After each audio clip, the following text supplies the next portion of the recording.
the school year has ended, one elementary school cheer team is hard at work, hoping to flip their way to another global championship. We had the opportunity to speak to the team and show how these athletes are helping represent Central Louisiana across the country. Cheering competitively calls for dedication and perseverance, but Cherokee Elementary Cheer embodies more than just following routines and going through the motions.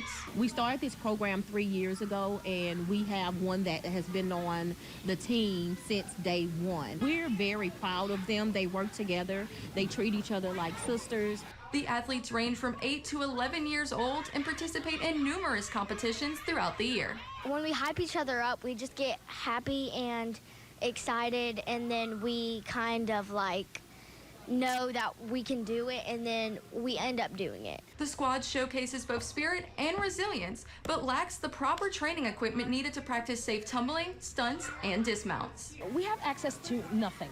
We have a bare floor, and these girls are doing very intense stunting on hardwood floors, so they have to be, strong enough and disciplined enough to not let their flyers hit the ground. If a flyer hit the ground, it really could be detrimental. So without having that, we come and we rent out places like Midstate, and we're very thankful for them to get the technique, and then we can bring it home where we can work on cleaning it up and making it stronger.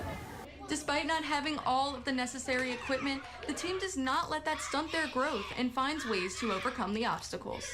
We will always push through, and Miss Tay will always tell us, "You got this, don't be afraid, dance strong, push through," and that just made me feel a little bit more happier. This past season, the elementary squad competed in Orlando with over 600 other teams and flipped their way to first overall in the competition. I was a little bit nervous because I thought we were going to win second place, but then whenever they called us for first place, I got super excited and I was about to cry.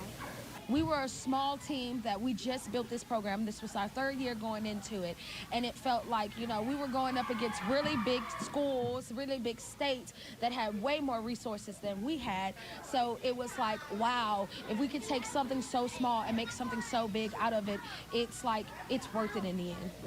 This year, the team is hoping to tumble their way to another victory with higher difficulty, bigger stunts, and more intricate pyramids. We talk to them and say, you are the best. If you believe that you are the best, you can perform that you are the best. Just because you don't have something doesn't mean you lack anything, because you are talented.